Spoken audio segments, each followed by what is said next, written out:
முருகமலை காட்டுக்குள்ள முன்பு ஒரு காலத்துல முருகமலை காட்டுக்குள்ள தந்திரம் மிகுந்த நரி வாழ்ந்து வந்தது.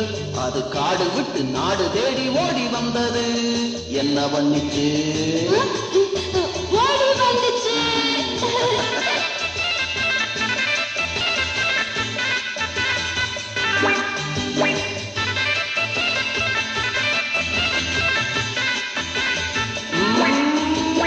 ஓடி வந்த குள்ள நரி கால் தவறி விழுந்ததடி. ஓடி வந்த குள்ள நரி கால் தவறி விழுந்ததடி. நீல நிறச்சாயம். Kæru gestir, af tillitssemi við hinn viðkvæma listamann sem hér kemur fram á eftir vil ég biðja fólk að slökkva á farsímum. Dömur og herrar, heimskasti maður í heimi sem veit ekki hvað hann heitir og heldur að allt sé sími, Jón Gnarr.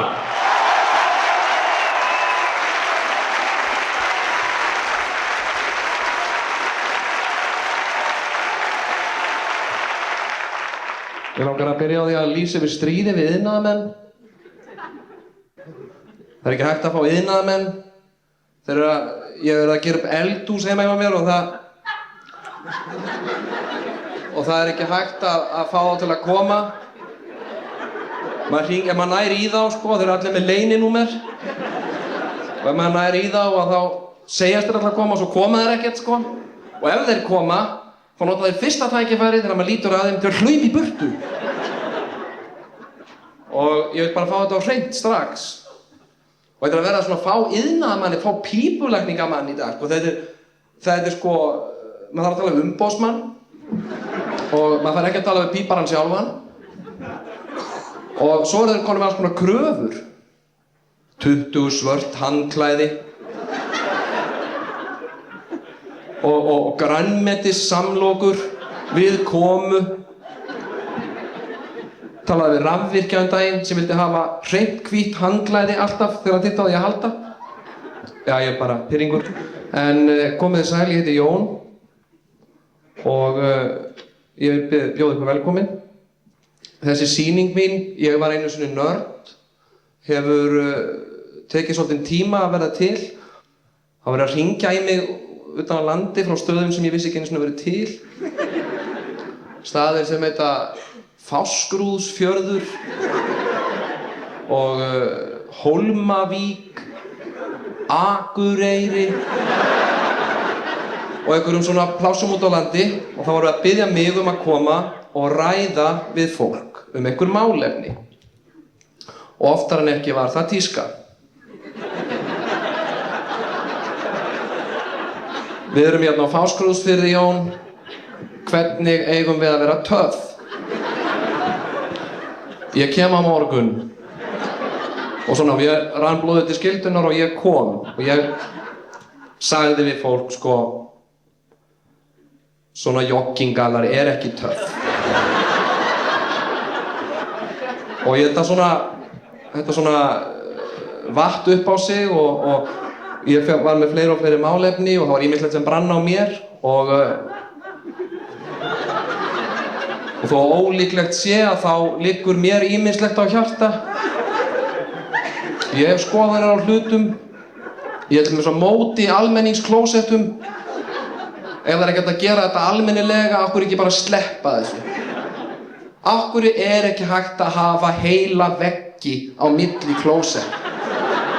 Er þetta eitthvað svona rándýrt efni sem er notað í þetta að vera spara aðeins mikið uppi og niðri? Þessu í bíóum, þá getur maður ekki, ef maður situr á klósetti þá þarf maður að horfa svona á skóna og buxurnar á manninum sem situr við hliðinu. Þetta er svona hlutur sem ég er á móti og ég hef skoðanir á svona hlutum. En,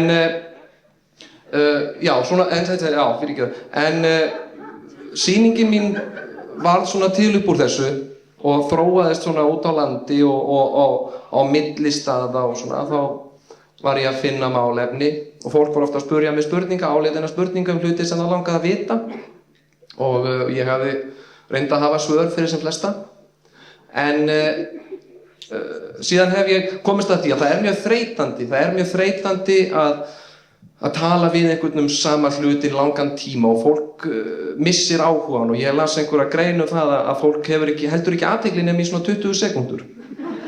Til þess að gera fólki þetta auðveldara að þá hef ég reynt að setja svona atriði inn á milli og ég hef tekið svona atriði úr bíómyndum. Þetta eru svona þessi augnablik sem við þekkjum öll, þessi eftirminnilega augnablik úr kvikmyndunum og ég kýs að kalla þetta golden moment. Það er svona látlaust og ég mun taka öll atriðin mín hérna í kvöld og það bara svona til að stytta fólki í stundu. Fólki farið að leiðast og byrja að dotta og líta á klukkuna sína og svona. Þá kemur atriði og allir einhvern veginn lifna við, sko. Og endilega. En ég ætla að segja ykkur aðeins frá mér. Ég er fæddur 1967 og ég hef átt ömurlega ævi síðan.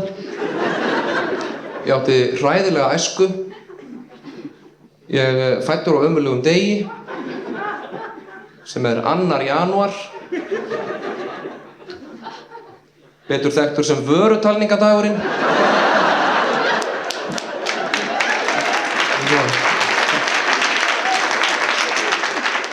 En það er nefnilega þannig sko að jólin sko mikill álagstími og 2. janúar kemur yfirleitt upp á rétt eftir nýár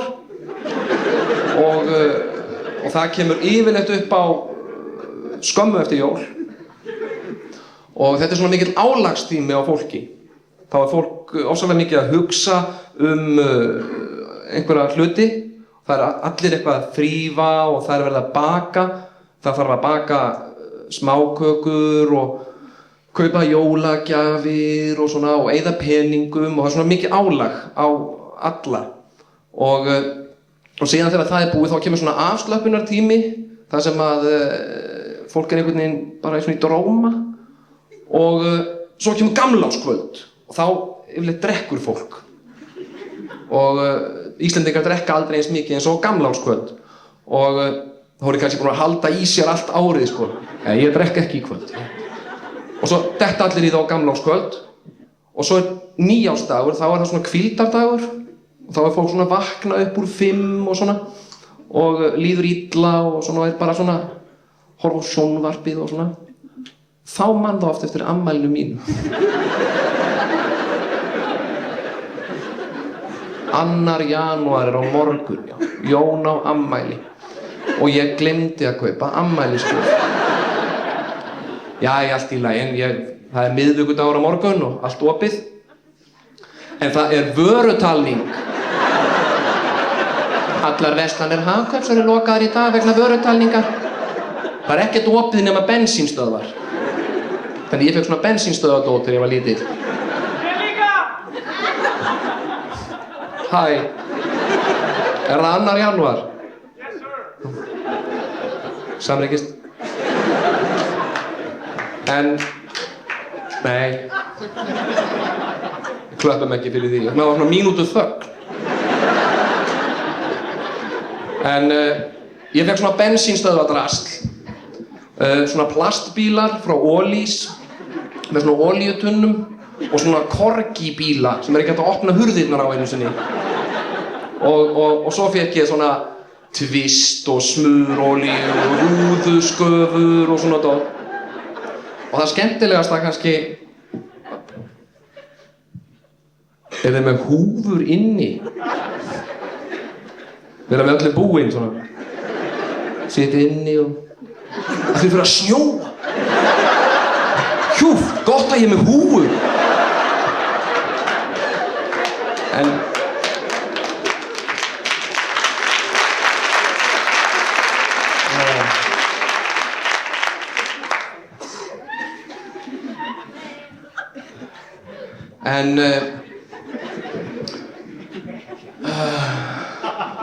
Já, svo ég var að tala um afmælisgjafirnar mínar.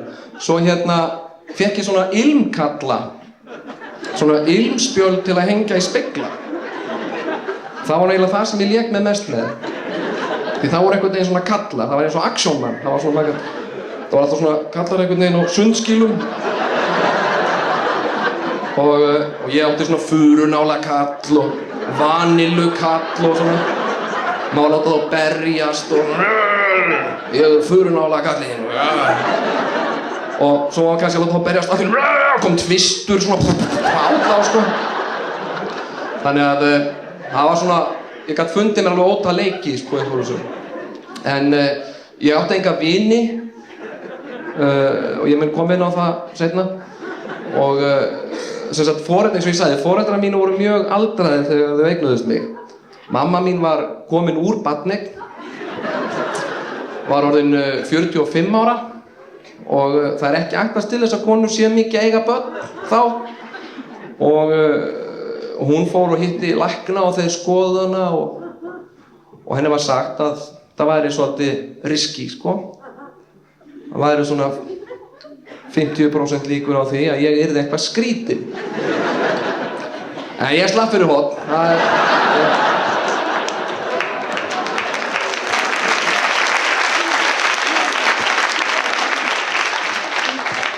Og hér er ég í dag, töff.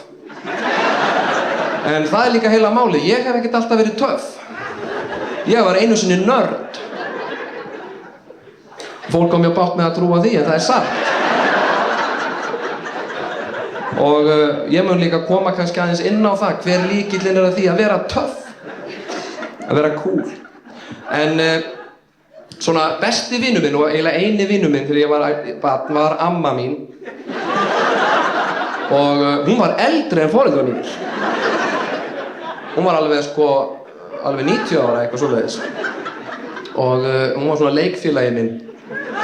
Og hún var blind og það var ég reynda líka sko því að ég fekk ekki gleraugu þegar ég var 19 ára sko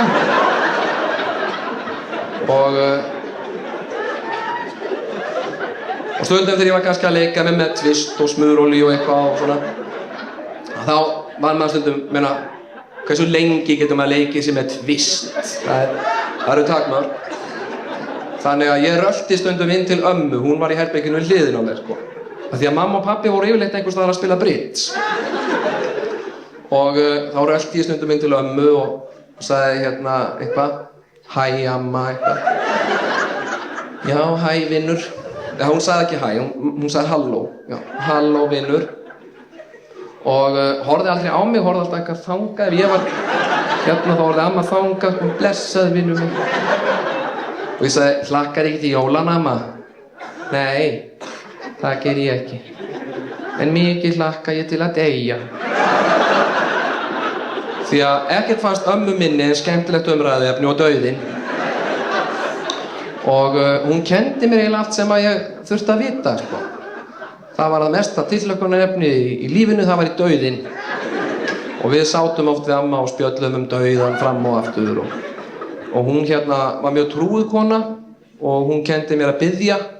Kenndi mér faðirvorið og svona hvernig maður á að nota bænina og ég mér langaði svo í hjól ég ætlaði alltaf að biðja mömmu að gefa mér hjól en hún var alltaf að spila bridge og hafði ekki tíma sagði já ég skal gera það, ég er bara að fara að spila bridge og gera það seinna og þannig að amma sagði mér að ég ætti að biðja Guð að gefa mér hjól mér langaði í blátt Velamós 3 gíra og ég bað á hverju kvöldi faðirvor gef mér blátt Velamós 3 gíra amen, góða nótt svo hljóp ég alltaf út á mótnana og kíkti út það var aldrei neitt hjól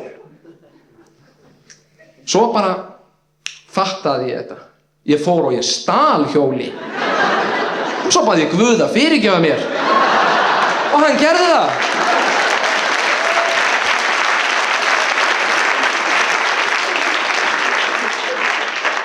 en amma var ekki ánægð með það en ég átti enga vini og krakkarnir í skólanum töluðu aldrei við mig en sjá þetta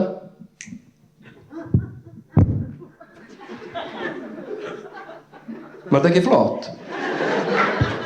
Sýni hvort eftir hægt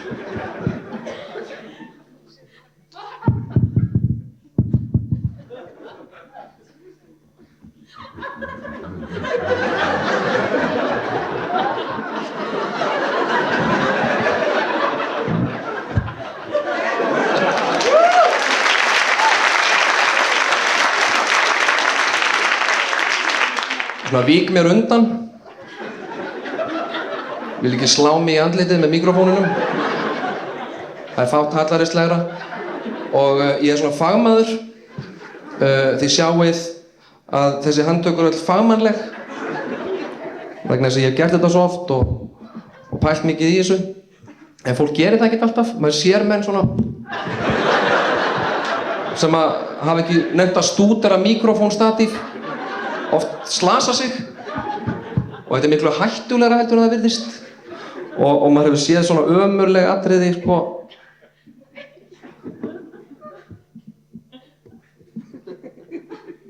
Veist, fólk sem er að tala á einhverjum svona árshátíðum og svona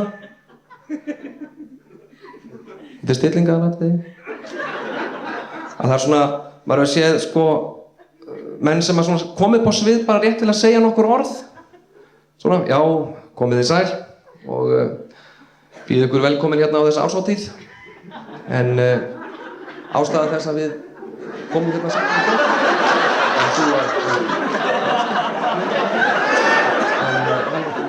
hann er búinn að vinna hérna á lagarnum í bráðum 17 ár en nei, maður hefur séð svona því að svona fólk stúderar ekki alltaf mikrofónstatíf en ég gerir það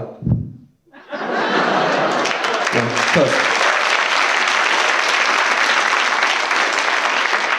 en maður vill geta losa mikrofónin svona af statífinu og það er eiginlega nauðsynlegt, þess vegna er þetta 2 einingar og það er ekkert ástæðulausu mörgum finnst bara þægilega að mikrofónin væri bara fastur hérna en það er svo erfitt þegar maður er með hugleiðingu eða eitthvað spjall og maður vill svona virðast lús svona afslappaður láta hugan reika eða eitthvað og þá er svo þvingað að vera að halda svona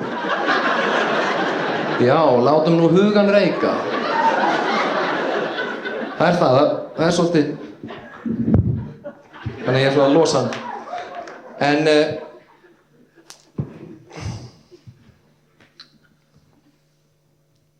kom mér vatn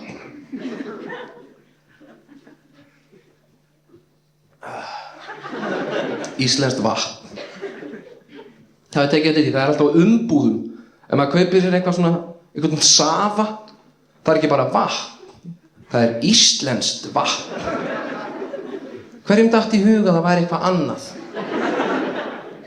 það er svona með merkingar á umbúðum eins og ég var að kaupa eitur daginn í einhverju svona byggingavöruverslun eitur sem er selt undir borðið og er í rauninni bannað þegar það er svo mikið eitur og maður hellir því svona á gólf og það er einhver drulla á því svona steypu, klessur og svona málning og maður hellir þessu bara á gólf og allt svona það kraumar svona í öllu og svo er bara hægt að moka því út og þetta er rosalega mikið eitur og á brúsanum stendur sko stór svona hauskúpa og svona XXX og mynd af hendi sem maður rýkur úr og maður verður að vera í 2-földum gúmmíhönskum við þetta og svona en svo stendur stórum stöfum neðst á brúsanum do not swallow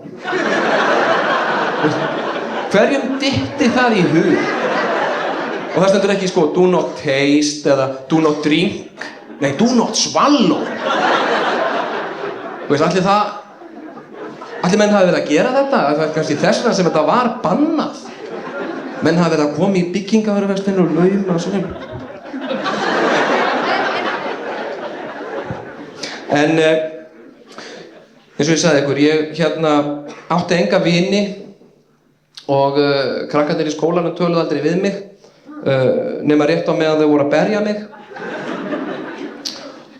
ég kem inn á það á eftir og ég var svona mikið út undan svona aðalega út af sjónleysi vegna þess að ég er með -6 og -7 nærsýni og það uppgötaðist ekkert fyrir en kærasta mín sko þegar ég var 19 ára henni fannst eitthvað athugavert við þetta og þá fikk ég gleraugu og til og með þegar ég var lítill og ég horfði á sjónvarp þá horfði ég alltaf svona sko og svo las ég texta og las þetta mamma hélt ég hefði bara svona rosalega gaman af sjónvarpi og þetta hamlaði mér í öllu félagslífi Ef ég hitt einhvern sem var að tala við einhvern, sko, og eitthvað svona, já, hæ, og hérna, já, var að tala við einhvern sem var skemmtilegur og svona, svo fór hann, þá sá ég hann aldrei aftur. Og ég var alltaf að labba alveg upp að fólki og horfa svona alveg framan í það, og þá var maður stundum kildur, sko. Og þið vitið það nú, þú veist það nú, hvernig það er að, þú veist, þegar maður fær ekki að vera með. Þú veist, það eru allir að fara að gera eitthvað skemmtilegt og það er partí og svona og það er hringt í alla og maður svona getur með, nei, ég er að fara í partí og svona. Allir að fara í partí og þá verður maður stundum, maður verður sár, skilur. Og síðan verður maður reiður og maður þarf svona, mér langaði hvað sem er ekkert að fara í þetta astnalega partí. Og ég var svona svoleiðis, ég svona var svona bitur út í allt félagslíf og svona, og sérstaklega íþróttir. Og því þar var þar sem ég var yfirleitt lamin hvað mest, sko. Til dæmis í handbolta í skólanum, þá mætti ég, sko, í svona stuttbuxum og alveg tilbúinn. Og svo beið maður svona og svo allt inn heyrði maður, Jón! Svona kvinn. Og svo var ég lamin eftir tíma. Og í fótbolta, í þau fáu skipti sem ég fekk að vera með í bekkjaliðinu, að þá, sko, sá ég boltan, sko, sparkaði aðeins í hann og svo hvarf hann svona inn í eitthvað mistur. Og ef ég fáið skipti sem ég tókst að skora mark, þá var það yfirleitt í mitt mark. Og svo var ég lamin. Eða svona, helvítis rauðhærða fíbl. Og, en svona, svo breyttist þetta allt saman og ég fekk gleraugu. Ekki svona töff gleraugu, sem er núna. Heldur svona ferköntuðu, svona stálum gerða gleraugu. Og þá fór ég svona að upplifa lífið á annan hátt og þá sérstaklega íþróttir. Það er svona hlutur sem að ég, vegna þess að ég er í eðli mínu mjög svona íþróttalega sinnaður og ég er mjög heillaður af íþróttum og til dæmis fótbolti. Fótbolti finnst mér stórkostleg íþrótt. Mér finnst það svona fullkomnun íþróttarinnar. Fótbolti hefur allt, hann hefur líka það sem að íþróttir verða að hafa til þess að verða alvöru íþróttir og það er að áhorfandinn fær að vera með. Áhorfandinn skiptir oft miklu meira máli heldur en þeir sem er að spila. Og maður má gera allt í fótbolta, maður má svona öskra og sleppa fram að sér beislinu og syngja einhver lög og svona og kýlt besta vin sinn á þess að einhver erfiða við mann og svo eftir leik maður farið og kveikt í ruslatunnum og sparkaði í rúður og bara allt í svona góðum feeling. Og fótbolti er líka þannig íþrótt, hann er mjög einfaldur. Hann er þannig að það eru 11 í hvoru liði, það eru 2 lið og 2 mörk og maður á að reyna að sparka boltanum í markið. That's it, sko. Og til þess að maður ruglist ekki að þá eru liðin í mismunandi búningum. Hann er kannski rauðum og hinn í bláum, þannig að veit alltaf að hann er í þessu liði og svona. Og það er enga flókna reglur. Það má ekki sparki menn, ekki kýla þá og svona, bara sparki boltan. En til þess að forðast allan misskilning þá er dómari. Og hann er í svona svörtum búning og hann er svolítið cool. Og hann lappar svona með og þetta orðatiltæki, það tjáir ekki að deila við dómaran. Það er komið úr fótbolta. Þetta er bara svona geðþótta ákvarðanir. Allt sem honum finnst, það er rétt. Og hann þarf ekki einu svona að segja það. Hann er bara með svona spjöld í vasanum. Hann er með svona gult spjald. Og hann dregur það upp og það þýðir app. Og hann þarf ekkert að útskýra það fyrir neinum, sko. Og svo er hann með svona rautt spjald sem þýðir bara drullaðu þér út af. Bara vegna þess að honum finnst það. Hann getur gert, og dómarar eru alvald í fótboltaleik. allan heim, allstaðar, nema á Akureyri. Þar eru þeir bara rotaðir. Og svona, en samt sér maður stundum, sko, þegar maður horfa á svona útlenskan fótbolta, að þá sér maður stundum, sko, einhverjum svona gæja sem líti út eins og Antonio Banderas, með svona sýtta aftur og hlaupa ekki svona, heldur einhvern veginn svona.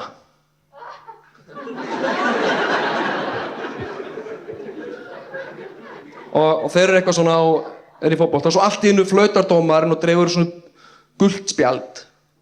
Og þá sér maður heyrir ekki hvað að segja, sko, en maður sér að þeir labba svona á dómaranum og eitthvað svona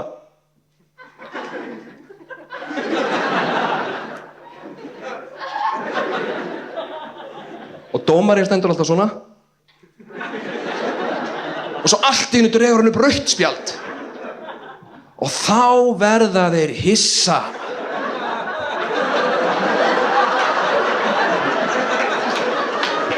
Og vinir þeirra koma svona og draga þá svona burtu. Og ég fór að pæla í þessu. Ég held að þeir hafi ekki hugmynd hver dómarinn er. Halda örugglega hann sé svona lukkudýrið í hinu liðinu, sko. Svona svörtum búning með eitthvað svona spjöld. En það er miklu skemmtilegra að horfa á fótbolta í sjónvarpinu heldur en að fara á leiki. Ég hef farið í leiki og ég fór bara heim, sko. Því að það er svo ógeðslega kalt. Og allt svona blautt og ógeðslegt. Það er svona gaman og maður skilur eiginlega ekkert hvað er að gerast. Það er svona, fer allt fram hjá manni. En heima, þegar maður horfir á fótbolta heima í sjónvarpinu, þá fer ekkert úrskeiðis. Þú veist, maður er að horfa og svo gerist kannski eitthvað sem maður skilur ekki alveg, sko. Þá er það sýnt aftur hægt. Alveg þangað til að maður næri því, sko. Frá alls konar sjónarhornum, maður er svona, hei, hvað gerist? Það er sýnt hægt, svona. Það er svona, og aftur hægt, sko. Já. Og svo maður missi ekki alveg af því, þá er sko ekki einn, heldur 2 menn sem segja manni alltaf hvað er að gerast.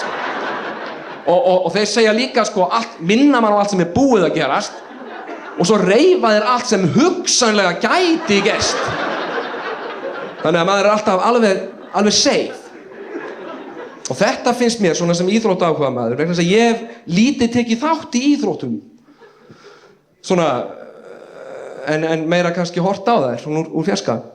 Og þetta finnst mér svona þetta finnst mér svona gera fótbolta að þessari stórkostlegu íþrótt sem hann er. En það er eitthvað annað. Svona er ekki allar íþróttir nefnilega. Og ég held að Stöð 2 hefur sérhæft sig í að sýna okkur myndir hafnarbolta. Og ég held ég sé búinn að sjá svona 50 hafnarbolta myndir á Stöð 2 og þær heita allar eitthvað lík. Little League, League of their own, Leaky League. Og eru einhverja menn sem að annarkvort voru rosalega góður í hafnarbolta en eru alltaf fullir og verða svo aftur góður í hafnarbolta. Eða litla stráka sem að langar að verða rosalega góður í hafnarbolta og verða það svo. Og eða menn sem að langar að vera góður í hafnarbolta en ekki góðir. Og þetta er allt svona hafnarbolti og þetta fjallar allt hafnarbolta. Og ég er búinn að, þetta er svona svipað eins og RÚV hefur sérhæft sig í bíómyndum svona eldri konur sem eiga svona 12 börn eða eitthvað svoleiðis og er að missa bóndabæinn sinn. Og heita oftast Ein á báti. Jæja, en sko, af öllum þessum hafnarboltamyndum sem ég er búinn að horfa á, þá hef ég aldrei komist að því út á hvað hafnarbolti gengur. Hvernig vinnur maður í hafnarbolta? Það er ekkert mark, en það er bolti. Og þetta er svona 3 menn sem standi í röð, sko fremstur er svona gæi á rosalega þröngum buxum og með derhúfu og bolta. Og hann hendir ekki svona, hann hendir einhvern veginn svona einhvern veginn, fælega asnalega. Og ég held að sé ekkert betra að henda svona. og beint á móti honum maður með kylfu sem ætlar að reyna að slá boltann og ég hef ekki hugmynd hvort þeir eru saman í liði eða ekki sko. Ef þeir eru saman í liði, ég held að sé bara ekki í neinu liði sko. Því, sko, ef þeir væru saman í liði, ef ég væri að henda á mann sem væri með mér í liði, þá myndi ég ekki henda einhvern veginn svona. Ég myndi henda svona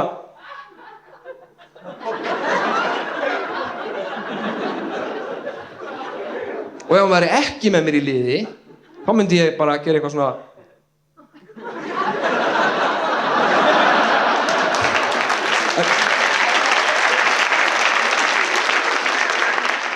Heyrðu, en svo þessi maður sem á að slá boltann, hann á ekki að slá hann í neitt mark eða neitt, hann má bara slá hann einhvað. Og ef hann nær því ekki, þá maður fyrir aftan hann sem grípur svona með grímu og alveg rosalega stóra hendi. Og það ekki nema að vona að hann sé með stóra hendi því hann svona gríparinn. Og ég hef ekki hugmynd með hverjum hann í liði, sko. Og ef að gæinn ekki að slá boltann, þá grípur hann. Þá fær hann bara að gera aftur. Og mér... Já, tökum þetta aftur. Og hann fær aftur boltann. Og þeir prófa þetta aftur, sko. Og þetta svona svipað eins og í fótbolta, sko. Maður kominn í dauðafæri við markið. Sparkar svona framhjá. Já, tökum þetta aftur. Það bara sanngjarnt. En svo gerist það stundum í hafnarbolta að maðurinn nær að slá boltan eitthvað út í raskat. Þá einhver allt annar maður, einhvers staðar allt annars staðar á vellinum sem fyrir að hlaupa. Og ég hef ekki hugmynd með hverjum hann í liði. En þetta svona íþróttir sem að ég hef verið að uppgötva og svona sem keppt í alvörunni. Og hérna eins og til dæmis pimpling. Pimpling íþrótt sem vinsæll en handbolti. Og það dorg í gegnum ís. Og það keppt í því í ólympíuleikum og svona. En ég hef ekki gaman, það beinar útsendingar og svona. Og ég hef ekki gaman að svona bjánalegum íþróttum, sko. En ég hef meira gaman af svona alvöru íþróttum sem eru bjánalegar. Eins og innanhús fótbolti. Ég var alltaf hafði verið í marki í innanhús fótbolta í skólanum. Og það eitt með innanhús fótbolta. Markmaðurinn má ekki verja með höndum.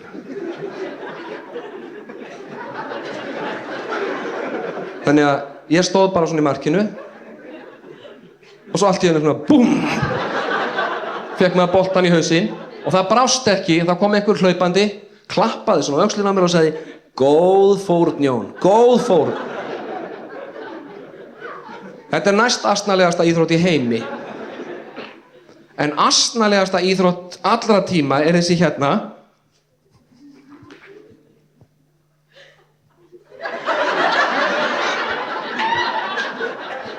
Hafið þið séð þetta?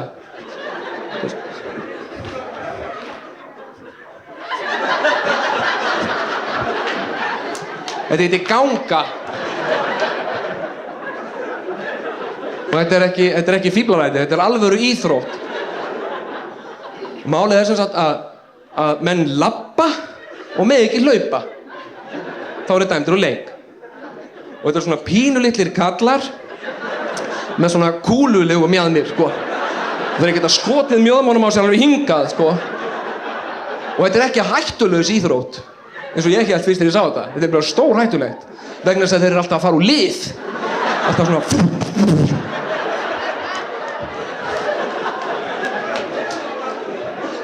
Og ég var svona spekulegað, þetta svona bein útsending og þeir eru alltaf brosandi. Og það eru sumar íþróttir sem ganga út á það að maður fær svona goodwill einhvers staðar ef maður brosir nógu mikið. Þú veist, með maður að skjóta mjöðmónum á sér í og úr lið og maður að brosandi allan tíma.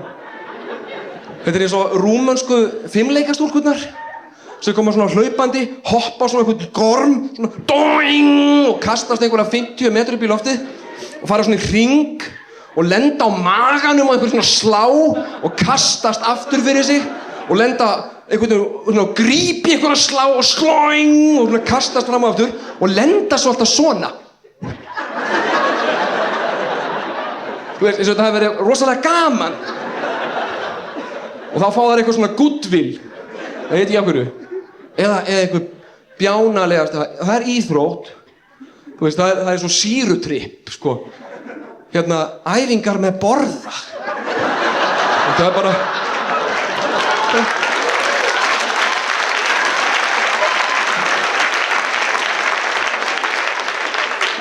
Þú veist, ég geti léttilega gert þetta með músastiga og svolítið á sýru, bara.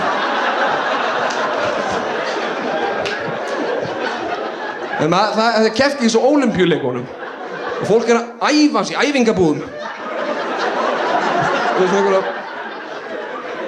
En, já, og ganga. Ég var að pæla í eins og við göngu og beina útsendingu.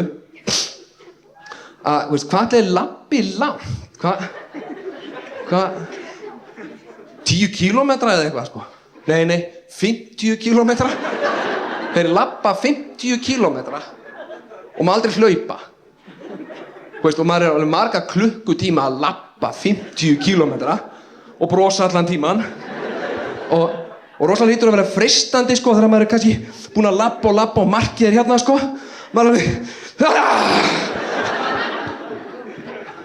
En þá er þetta endur úr leik. Fá ekki að vera með. Og það lítur veldig að vera mest svekkjandi hlutur í heimi að taka þátt í svona labbi, vera búinn að labba í mörg ár að æfa sig, labba svo ólympíuleikunum, labba alveg sitt besta, alveg bara feita mjöðmánum alveg fram og vera kannski sekúndu brot frá því að setja nýtt heimsmet. Enda á síðustu ólympíuleikum þá var kúpumaður sem þjófstartaði. Ætlaði að ná svona auka nikk á þess að neitt sæi, sko.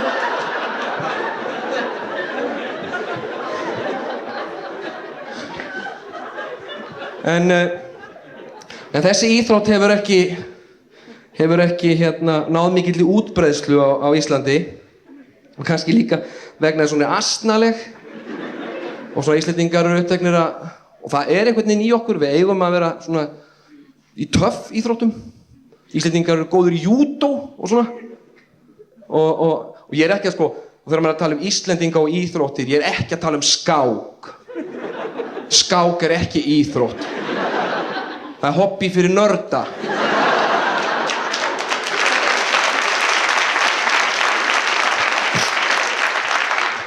Það er engin stemning og það er ekkert að gerast. Hvert ert þú að laumast núna? Er verið að fara að pissa? Ég vil eitthvað fara konur saman að pissa. Það er svolítið skrítið með hérna, ég er mikið pælt í því og flestir, þetta með konur, með stelpur, fara að pissa saman. Þetta er svona félagslega athöfn fyrir konur að pissa. Þeim finnst ofsalega gott að pissa með góðri vinkonu sinni og allar stelpurnar fara, við stelpurnar förum saman að pissa og svona. Og það er svona þróast vinátta kvenna. Þær pissa saman og svona. Og ef þeim líður eitthvað illa, til þess einhver að gráta inn og svona, og þá fara að taka hinar vinkonurnar hana með henn á klósett. Og allar pissa, komdu að pissa, þá líður þér betur og svona. Og svona þróast vinátta, svona flókið samskiptamunstur kvenna, sko. En strákar hafa þetta ekki. Menn geta pissað saman, sko, en maður dregur ekki einhverja vini sína með sér. Svona, komdu að pissa maður. Bara ef langar að tala við þig og svona. Líður eitthvað illa? Komdu að pissa. Það gengur einhvern veginn ekki upp, sko. Maður sem er svona rella í vinum sínum að koma að pissa með sér, hann er að biðja að vera kýldur, sko. En ég hef nú leggt það nú ekki í vana minn, sko, að vera að horfa á menn pissa. En ég gerði það daginn. Þá var ég á svona stað og inn á svona klósetti og tafðist þar tímabundi og var svona að fylgjast með mönnum sem voru að koma inn að pissa í svona pissuskálar sem er inn á kallaklósettum og þá og þegar menn pissa, og þetta er undantekningarlaust og þetta er dagsatt, þeir koma inn og svo pissa þeir svona í pissuskál, horfa svona á vegginn og svo hrista þeir svona tippið á sér. Þannig að skjóta svona dropar í allar áttir. Svo labba þeir að vaskinum, en þeir þvo sér ekki hendurnar. Þeir horfa svona á sig í speglinum, svo renna þeir hendurnar.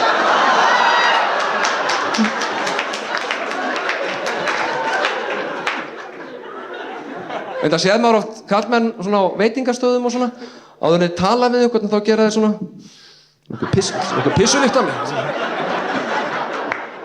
Þetta er mjög snyrtilegt. Já, skák.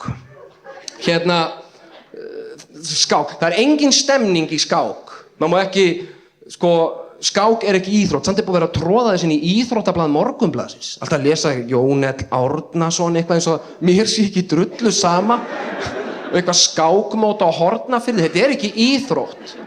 Það er engin stemning og það skal enginn segja mér það að Jón L. Árnason og Margeir Pétursson séu íþróttamenn. Þeir eru ekkert töff, þeir eru ekki neinum töff búning. Sjáu þið fyrir ykkur, plaggat af Margeiri Pétursson í æskunni. Svona. Íþróttir efla alla dáð. Þannig er ekki íþróttahetja. Og skák er bara rugl. Og við höfum reynt að gera þetta íþróttum, við höfum reynt að vera með beinar útsendingar frá skákmótum. Í sjónvarpinu, alveg vikum saman. Það gerist ekki neitt. Og í útlöndum byggja menn svona íþróttaleikvanga inn í miðborginni. Við gerum svona út í tafl. Það þyrfti að vera eitthvað fútt í þessu. Þetta er eins og skíðaganga sem er ofboðslega hallarisleg íþrótt. Og það er eitthvað svona ofsalega bjánalegt við hana. En þeir hafa reynt að gera hana töff með því að allir eru með byssur. Það er ekki að segja það á Ólympíuleikunum. Með svona stórar byssur. Þetta er eins og gera golf töff með því allir væri með svona hríðskotabyssur. Svona.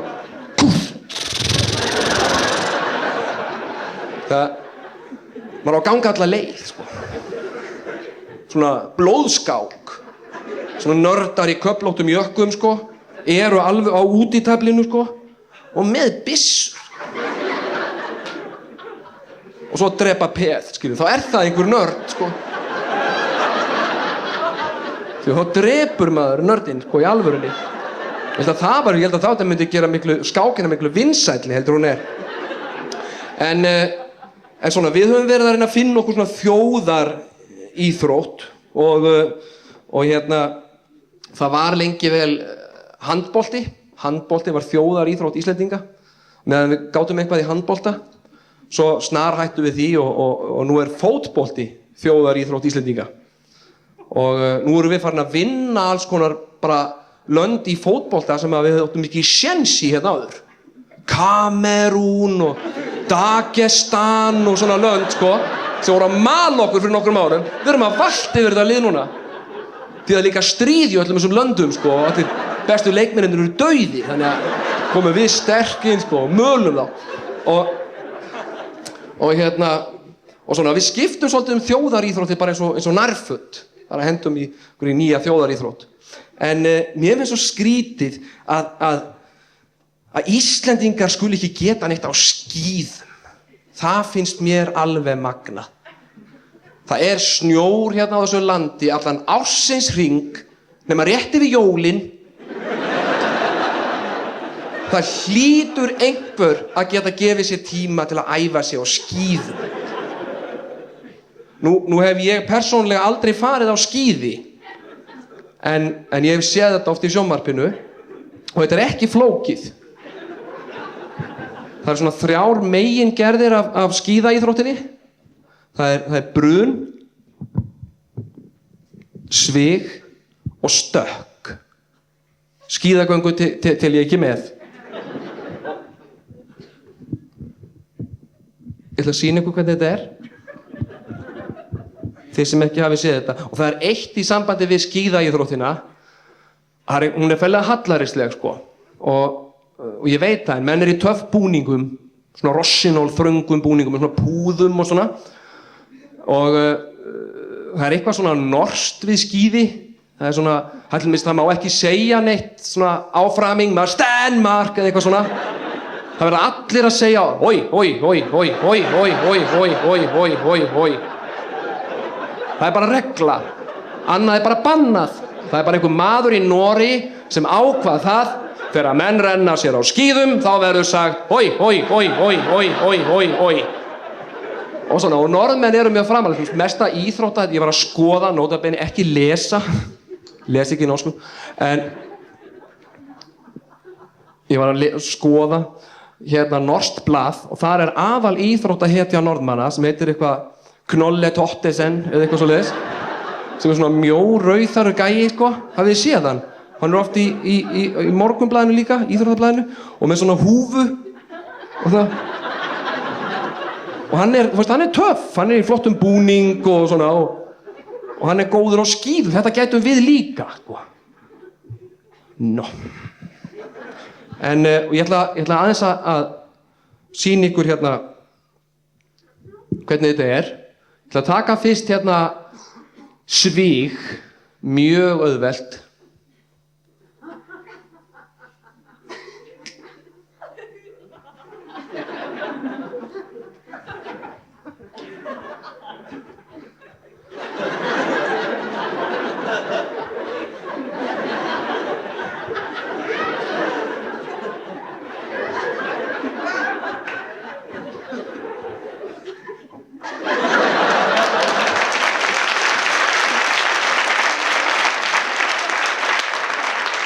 Og svo það brun, það ennþá einfaldara, það svona.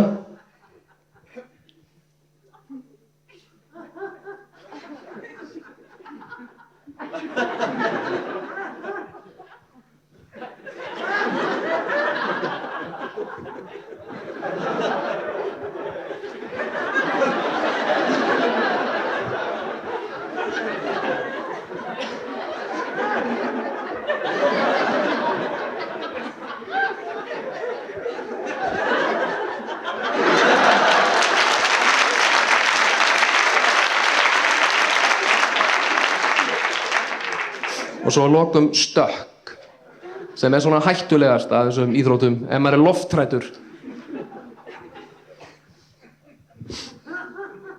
Það einhvern veginn svona.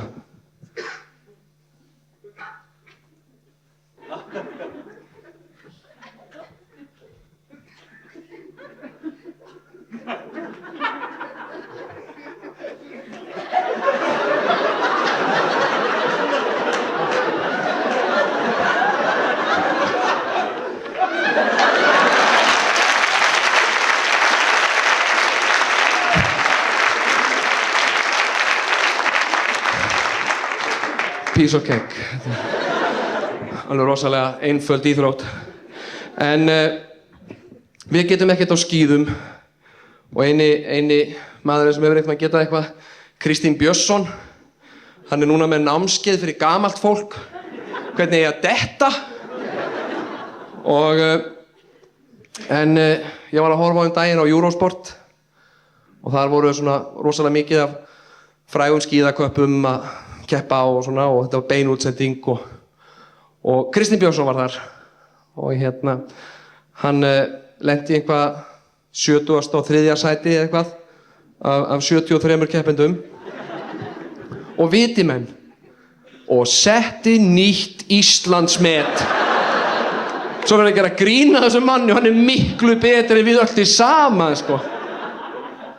En ég ætla að taka núna hérna atriði og svona golden moment atriði og þú myndir kannski aðstoða mig.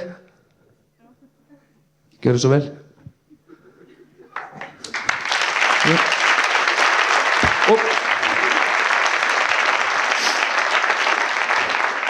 Takk. Hvað heitir þú? Unnur heiti ég. Unnur. Sæl, ég heiti Jón. Heyrðu, Ég ætla að biðja þig að setjast hérna í stólinn. Smá undirbúningur bara. Þannig að ég segi ykkur aðeins frá þessu, þá þetta atriði úr íslenskri bíómynd og svona, en hinn atriðin eru útlenskum myndum. Unnur vangefin. Þess að í atriðinu.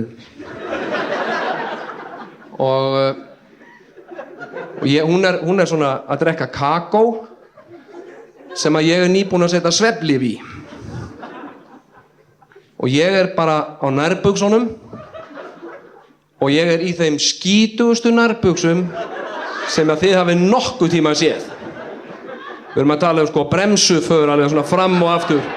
Þannig að ég hafi skengt mér á nærbuxunum mínum. Og ég svona nutta hana. Þetta mjög gott, mjög gott. Já, drektu kakóið þitt og ég skal nutta þig á meðan. Ég nefnilega með lækningamátt í höndunum. Þetta hlæja mér, þetta ekki fyndið. Takk fyrir. Takk fyrir honum. Hjálpaði niður. Hann stendur ekki einu sinni upp til að hjálpa þér.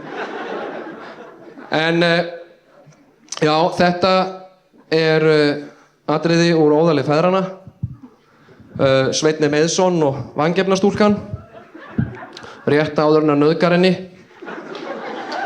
En þetta svolítið ástæðan fyrir því að ég hætti að vera með íslenskar myndir. Fólk hefur ekkert séð þær, sko. Kannast ekkert við atriðin og ég tók þetta atriðinu svona allt.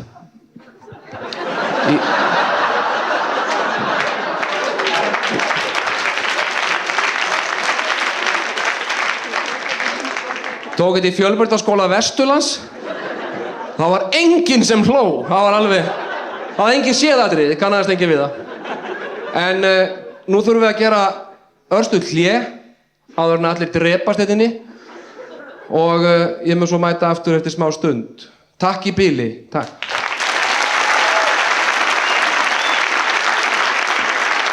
Jón Gnarr.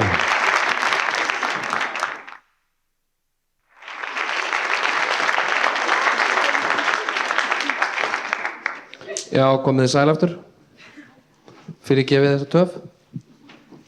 En ég var svona, þetta Laugavegurinn, það hérna, það alltaf verið að gera, það eru Laugavegssamtökin sem að vilja að allir eigi að fara á Laugaveginn og kaupa jólagjafir þar og ekki að fara í Kringluna, heldur að leggja það á sig að fara í slittu og roki, labba Laugaveginn, því að það er svona huggulegra. Og það verið að gera allt svona til þess að reyna að fá okkur til þess að fara á Laugaveginn og núna til dæmis búið að gera upp Laugaveginn og setja svona græn járntippi út allt sem eru til þess gerð að maður getur hvergi lagt og ef maður leggur einhvers staðar að þá bakkar maður á svona járntippi og þetta einhver snilldar hugmynd sem að Laugavegssamtökin fundu upp á til þess að fá fólk til þess að koma á Laugaveginn. Höfum járntippi, já! Þá kemur fólkið maður. Og þetta eru tippi sem eru bara gerð til þess að keyra á þau. Þau eru akkúrat í þeirri hæð að maður sér þau ekki þegar maður að bakka. Enda þetta allt skakt og skælt og rispað og ef þið sjá þetta allt svona á hliðinni. Og Austurstræti, ef maður ætlar að fara á McDonald's, það fara hvergi stæði, það búið að setja stált járntippi út allt. Þetta svona laðar að fólk. Og svo einhver maður sem að fékk þessa hugmynd, sko, sem í einhvers staðar í einhverju háu húsi, sko, og stendur svona horfir og allan stáltippa frumskóginn, sko. Svo svona, doing, og það svona. Þetta var ég. En það svona, ég fór á Laugaveginn og maður fær aldrei neinn stæði þarna. Ég fór í Stjörnubíó og maður fær engin stæði. Það er alveg útséð með það og ég var búinn að keyra þetta allt og endanum lagði ég upp á Landspítala. og labbaði það, en samt lengra sko frá Stjörnubíó að Landspítalanum eða frá Stjörnubíó heim til mín. En ég lagði þar og svona fór í bíó og svo þegar ég sestur inn og maður gerir það stundum þegar maður kemur í bíó þá kíkir maður svona bíómiðan sinn hvort það sé eitthvað ókeypis eða eitthvað. Heyrðu, þá stendur aftan á bíómiðanum mínum: má benda þér á hentugra bílastæði. Þá bara bílastæði bakvið Stjörnubíó. Mátti ekki segja manni þetta eitthvað fyrr. Mætti ekki vera svona plakkat utan á Stjörnubíó. Og svo hann hérna í sambandi við áróður og ég ætla aðeins að koma inn á áróður hérna eftir. En hérna það er alltaf verið að segja okkur eitthvað og með því að segja okkur það nógu oft og með nógu miklum þunga þá svona smátt og smátt fyrir við að trúa því. Og þetta er út allt og það er svona fólk sem er útsendarar einhvers sem er svona hvíslandi alls konar hlutum að okkur og við erum látin trúa því. Og þetta kemur í bíó og flennistórum skiltum: það þarf bara eina pillu.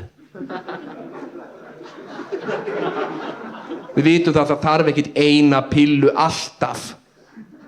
Það er ekkert bara allir læknar gefa eina pillu. Það þarf stundum 2 pillur og svo kannski eina pillu, en hversu oft? Hvað líður langt á milli? Eina pillu á 5 mínútna fresti eða eitthvað svoleiðis sko. Þannig það er ekkert þetta alhæfa svona. Og hérna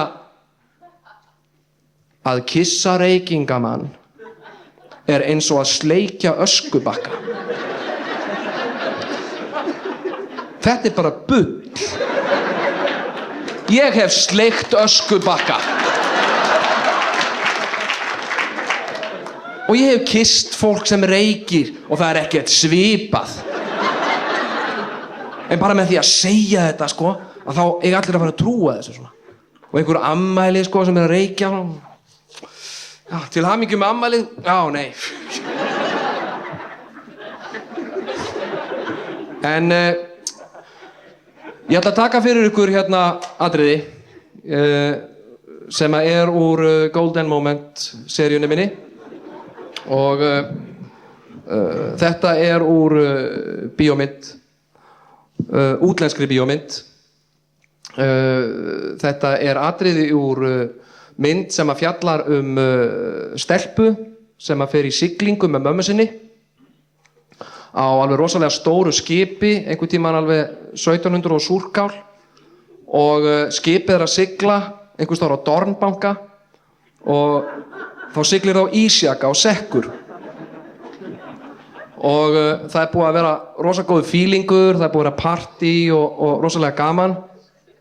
Og hún er búin að vera bara að drekka kampavín og dansa og svona búin að hitta einhvern gæja og svona og svo bara allt í einu beng, þá var bara skipið sokkið og hún er bara svona einhverjum fleka á Dornbanka. Og það er svona slitta og ógeðslega kalt og hún er bara svona í léttum kjól og ekki í neinum nærbuxum og það er svona dautt fólk sem flýturlast þar í kringum hana og gæinn sem hún var með nóttina er frosinn fastur við fleka. Það er svona hann er líka dauður sko. Svona leiðinlega áminningum one night stand sem kannski gekk aðeins of langt. Það var svo flippað. Gerðu það í bíl. Gerðu það í bíl á skipi. Og nú er hann bara dauður. Og hérna kemur atriðið.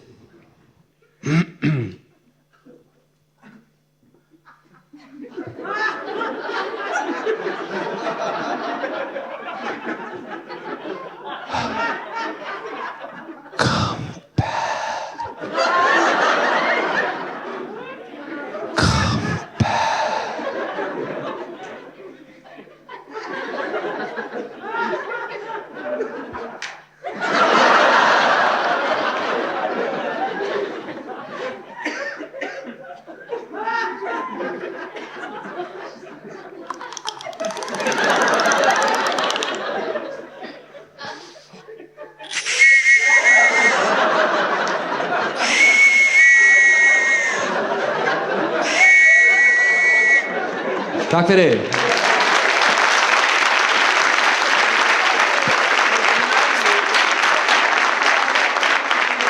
Þetta er úr Titanic eða Titanic og ég ætla að taka annað atriði úr þeirri mynd og eftir þetta er uppáhaldsmyndin mín en já, ég var að byrja að segja ykkur frá því að ég var fenginn til þess að koma út á land og tala við fólk um málefni og ræða við fólk, setjast niður með fólki og svona ræða málin. Þegar ég var lítill þá fór ég aldrei neitt. Amma mín var blind og henni var alveg sama hvað, hún hafði enga ástæðu til að fara neitt, hún sá aldrei neitt nýtt sko. Henni fannst bara fínt að vera heima og ég hafði allan minn svona, lengsta sem ég hafði komið út á land þegar ég var 10 ára var upp í Breiðholt. Þannig að ég lærði svona Ísland í gegnum bara skólan, í gegnum landafræðina. Landafræði, með mynd af hesti framan á og ég las þessa bók alveg spjaldan á milli og hafði rosalega hugmyndir Ísland og það að vera Íslendingur og þetta er svona, það er eins og nasisti hafi skrifað þessa bók því að Ísland er stórkostlegasta land í heimi og það er allt frábært og maður er svo mikla væntingar sko. Og þetta er eins og að fara sko, þegar ég byrjaði að fara út á land, þetta var eins og að fara á svona á mynd sem allir eru búin að tala um og segja sér æðisleg. Maður er búin að gera sér svo miklar væntingar sko, að hún verður eiginlega ekkert sérstök sko.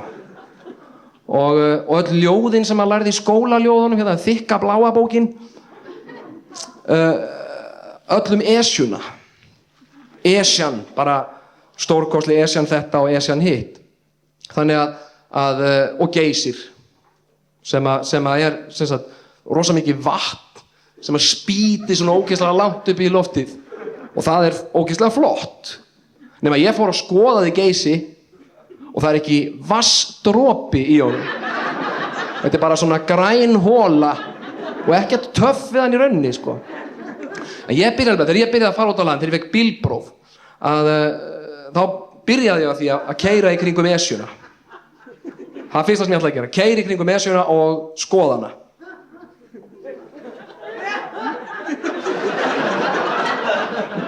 Esjan endar aldrei. Hún heldur bara áfram. Hún er ekkert eitthvað eitt fjall. Þetta sem við köllum Esjuna er bara endirinn á alveg helling af fjöllum. Og þetta er bara sko, maður keyrir meðfram henni og maður keyrir meðfram henni og maður keyrir meðfram henni. Esjan er öll fjöll á Íslandi. Hún er svona misjafnlega há, misjafnlega mikið Esjan sko, svona Esjan, pingulítið og aftur Esjan, svona. Og maður keyrir með henni, þá endar maður á Akureyri. Og þar heitir hún Akrafjall. Og svo hérna, mér finnst alveg rosalega gaman að fara út á land. Og mér finnst rosalega gaman að kynnast landinu mínu, sko, á mínum forsendum, svona að gera eins og ég vil gera það. Og þá finnst mér þægilegast að keyra. Og ég er mjög góður bílstjóri. Ég er með meirapróf. Og mér finnst gaman að svona dóla mér, svona í rólegheitunum. Bara krúsa svona 140, 160, eitthvað svona bara rólegheitunum. Já, og það er að spekulera í svona íslensku landslægi og Íslendingum. Hvað er íslenskt og hvað er svona einkennandi fyrir Ísland og það er ekki Gullfoss, það er ekki Geysir og það er ekki Esjan, það er Sina. Það er ekkert eins íslenskt og Sina. Sina er svona dáið gras sem liggur á hliðinni oft yfir girðingu. Og Sina er svo íslensk að það ætti að vera knippi af henni í fánanum okkar. Því maður getur hvergi farið svo á Íslandi ekki sjá maður Sinu einhvers staðar. Og hvaða geðsjúklingur gróf alla þessa skurði? Og í hvaða tilgangi? Skilaboð til geimvera? Ég hef skoðað gervihnattamyndir af Íslandi og þetta er engin skilaboð, þetta er bara svona þvers og kruss allt land. Ég er ekkert fíbl, sko, og ég geri ráð fyrir því að þetta hafi verið gert á sínum tíma til þess að halda rollum inn á túni. Finnst það ekki ósennilegt? Það hefur verið eitthvað svona gæi sem var eitthvað svona skurðameistari ríkisins sem sá að grafa skurði alls staðar, og þetta er alltaf meðfram vegum þannig að rollurnar sé ekki að hlaupa út á vegina, og hann hefur eytt allri ævinni svona mokað skurði og verið skurðameistari ríkisins og fengið orðu og svona fálkaorðuna. Sá hefur verið svektur þegar fyrsta girðingin kom. Hvað er þetta? Þetta eru girðingar á Íslandi alveg rosalega flottar, og ég hef verið í Noregi, og Noregi er ömurlegt land, en þeir eru með flottar girðingar, og Noregi er ömurlegt land. Danmörk er ömurlegt land. Ég fór til Danmerkur í sumar og það voru allir búin að segja mér að Danmörk væri svo frábær. Þeir eru líka með svona girðingar eins og Noregi, en að Danmörk væri svo frábær. Þú ættir að fara að þanga, Jón. Þeir eru svo líeglað og æðislegir og svona, og þeir eru ekkert líeglað og þeir eru ekkert skemmtilegir og þeir tala ekki svipað tungumál og við. Þeir tala einhvern veginn svona hlöðinu, eitthvað svona, og þeir eru alltaf reiðir og alltaf að hjóla og maður er alltaf fyrir þeim. Orð eins og kaffi, þetta er svona alþjóðlegt orð, og þetta er eitthvað sem allir skilja. Maður skilur mann sem langar í kaffi. Þetta er bara eitthvað svona, það er bara tenging. Kaffiþyrstur maður, það er bara, maður getur komið inn á veitingastaði í Mogadishu og sagt kaffi, kefi, kúfu. Kúfe. Skilur við, menn leitast við að skilja alls staðar í heiminum nema í Danmörku. Ég fór inn á einhvern bar í Kaupmannahöfn og sagði skýrt og greinilega: Kan jeg få en kopp kaffe, takk? Kan jeg få en kopp kaffe, takk? Hvad siger du? Kaffe, kuffa, keffa, koffi. Ja, kaffe. Já, ég ætla að fá kaffe. Og það er verið að berja þetta máli, og ég lærði dönsku bara, ég er búin að læra dönskuna meira hlutan á ævi minni og ég get ekki einu sinni fengið kaffibolla. Og ég múra, og svona, og það er verið að kenna mann þetta í skóla, og ég veit ekki hvað, maður er búin að lesa marga bækur Lass og Lenu og þau eru kærustu par og maður er búin að skrifa þetta fram og aftur. Og til hvers? Ég hef aldrei þurft að tala dönsku á ævinni. Og þegar ég hef reynt það, þá var það mistekist. Hvenær getur hugsanlega skapast þær aðstæður að við þurfum að kunna dönsku? Sjáu þið fyrir ykkur heilsíðu auglýsingar í Mogganum. Nú bráðvantar fólk sem talar dönsku. Íslensk erfðagreining óskar eftir dönskumælandi fólki. Aldrei. Þú veist, það geti, einhver maður í miðbænum svona, liggur svona í götunni og hvað er það? Krøderne frem, vis krøderne løber krøderne. Jeg er syg. Og det var, taler einhver dönsku hérna? Það eitthvað aðeins að manni? Jeg er syg. Jeg er klamidi, jeg er syg. Hverjum er ekki drullu sama þó einhver Dani drepist þér í bæ.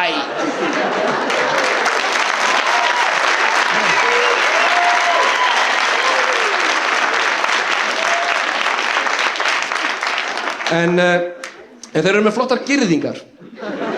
En Danir eru ekki líeglað og flottir. Þeir eru bara stónd svíjar í sandölum svona. En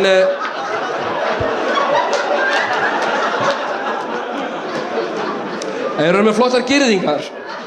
Þá eru þeir með svona staura sem þeir setja niður með svona 3 metra millibili og svo strekkja þeir girðinguna svona lóðrétt á staurana.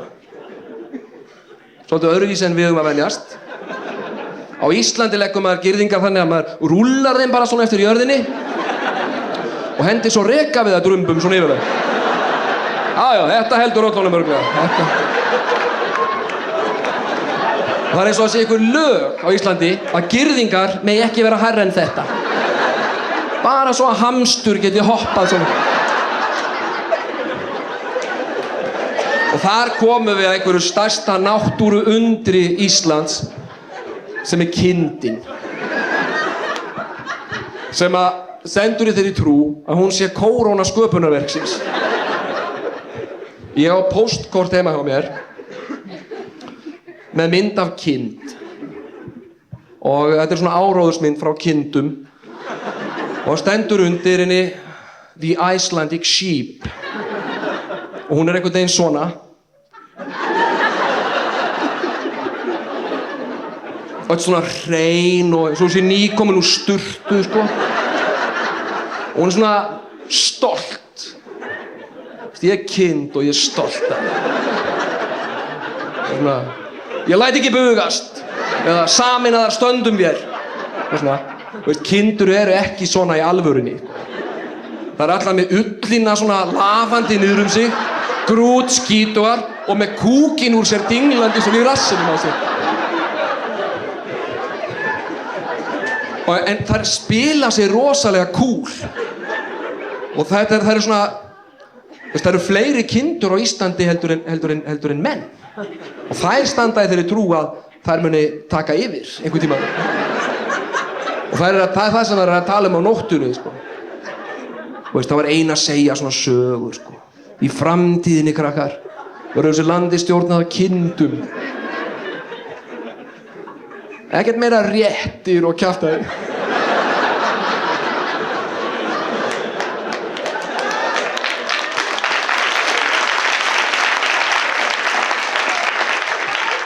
Ekkert meira að við mögum ekki borða það sem okkur langar til að borða. Það verður að kynda himnaríki.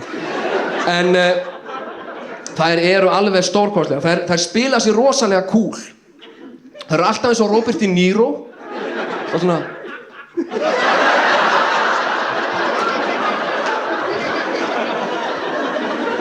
Og ef maður gengur svona kindahópi, sko, og þá kemur alltaf ein svona sem horfir svona ögrandi á mann, sko. Eins og hún sé að segja svona You mess with me, you mess with the rest of us. Svona. En þetta ristir ekki djúpt. Því maður þarf ekkert að segja nema bara BUM! Og þá trompast þarna hræðslu, sko. Og hlaupa allan einhvern veginn svona. Það eru svo rosalega nervusar. Það eru svona taugaveikluna sjúklingar. Og maður sér þetta best í réttum. Hafið séð þeirra að reka rollur í réttir. Þetta er eitthvað sem það ætti að vera orðnar vanar. Þetta er gert okkur í einasta ári. En það eru alltaf jafn hissa. Skilja ekkert í þessu. Bara hundar og læti. Og það eru svona alltaf svona. Og svo er það reknar inn í svona réttir, inn í svona kassa sem að, og það er engin leið út úr honum. Ekki einn einasta, samt leita þær svona að leið út. Svo er það opnað, þá stoppa þær.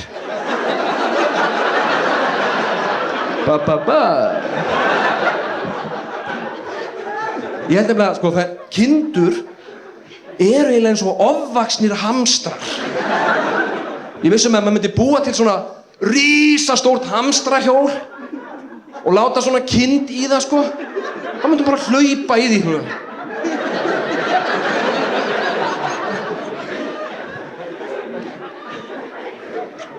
Og ég lærði, þegar ég var í skóla, þá lærði ég að kindur segðu me. Skrifað M-E, M-E-E eða M-E upprópunarmerki. Sem sagt, me. Þetta var svona the official language of sheep.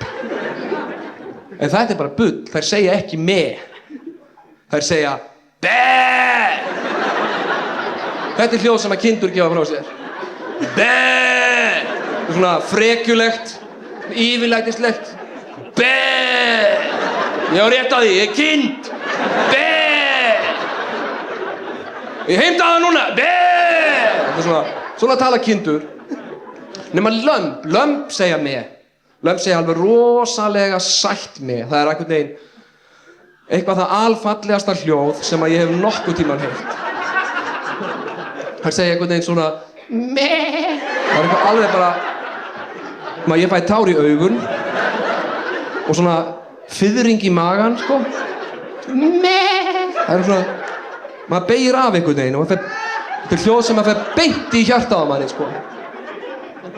Og ef þið náið lambi og það er ekki, þau hlaupa ekki hratt, sko, takkið þá svona og prófið að klípa það og gera me og veist það, beint í hjartað á manni, sko. Nei.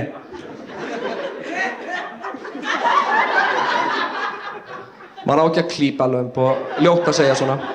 Það er alveg ná að sparki það bara.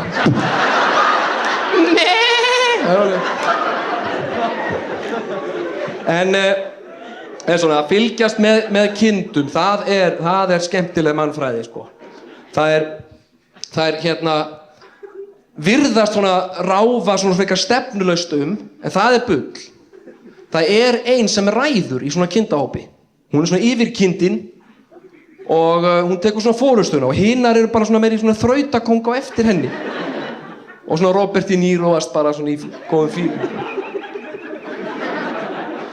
Og svo gerist stundum, maður verður oft leiðinlega var við það þegar maður er að keyra út á þjóðvegunum. Maður er í góðum fíling, bara svona svo svona búm. Kind búm. Önnur kind. Og þetta er nefnilega svo skrítið, þær fara alltaf út á þjóðvegina. Samt erum við með girðingu og skurð og það er kannski íðagrænt tún eins langt og augað eygir, en þær vilja vera við veginn. Í drullunni og rykinu og draslinu, þar vilja þær vera.